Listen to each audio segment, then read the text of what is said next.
Hi guys, good morning, welcome back to my YouTube channel. And for today's videos guys, isi-share ko sa inyo about my journey sa pigsa. Alam niyo ba guys, sobrang hirap talaga pag magkaroon ka ng pigsa.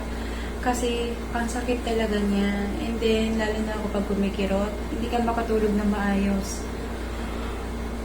Pero yung pigsa na ito guys, ngayon, hindi lang ako ngayon na nagka-try nito.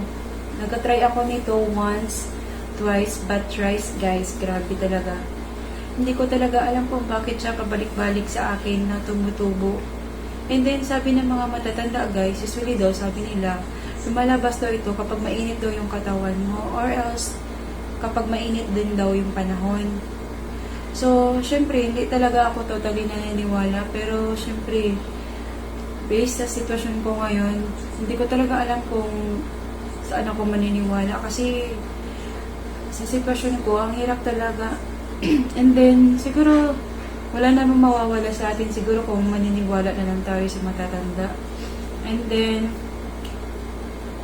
sa sitwasyon ko ngayon guys, before, nung once ako nagkaroon ng pigsa guys, nagpakonsulta talaga ako agad sa doktor kasi hindi ko talaga alam kung anong gagawin ko kay hindi ko matiis yung sakit kasi before kay first time ko kasi. And then, no, after ko nagpakonsulta, binigyan ako ng gamot na amoxiclav. Yan yung gamot na tinitake ko before guys.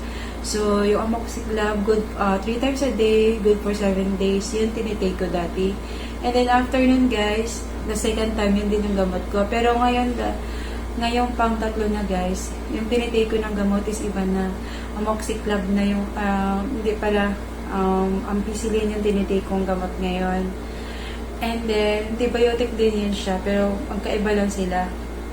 Pero yun daw yun sa mga antibacterial infection din. And after nun guys, ngayon at the same time, yung ginagawa ko, ginagamot ko rin siya ng home remedies na like yung mga herbal, mga alubati, yung gulay na, yun, nakakatulong din pala yan siya. Kasi sabi nila daw guys, titiktikin mo lang daw yun. After nyan, ilagay doon sa sugat kung saan yun. And then, syempre, bago mo ilagay yun, kailangan mo siyang linisan yung sugat mo. Kuha ka lang ng lukewarm water na yung kaya mo lang yung init, tapos equal mo lang ng cotton. And after nyan, linisan mo lang yun. Saka mo lagyan ng alugbati. So, yun guys. At second option guys na mga gamot like gumamela flower, aloe vera, and then onion. Yan yung mga tips guys na pwede mong igamot. So, after nyan guys, check na lang natin kung hanggang kailan mag-heal yung sugat natin. So, before kasi, nag-heal yung sugat ko, almost 2 weeks din yun. Pero pag umabot ng 3 weeks guys, kailangan mo na magpumonsulta ng doktor. Kasi sila yung nakakaalam kung anong pwede gawin.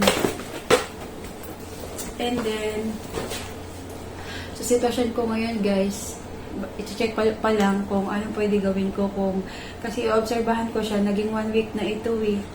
Tapos, dati yung tinake ko na gamot is amoxicillin lang. And then, hindi man kasi nagtalab, parang hindi pa rin siya okay. So, iniba ko yung gamot ko na antibiotic. So, ginawa ko ampicillin yung tinake ko ngayon. So, siguro mga 3 days or 2 days pa lang ngayon sa pag-take ko. Hindi ko pa alam kung kailan pa ito mag-heal. Obserbahan ko pa hanggang sa mag-heal siya guys. So, yun lang guys. And then, sana mapanood nyo po itong full na video na ito kasi papakita ko sa inyo yung video guys na kung saan yung pigsa ko ay tumubo sa likod ng legs ko guys. And then, para i-share ko rin sa inyo kung ano yung strategies na mga dapat gawin guys na yun yung mga nasabi ko sa inyo guys. And then just keep on watching guys para makita nyo lahat, and thank you.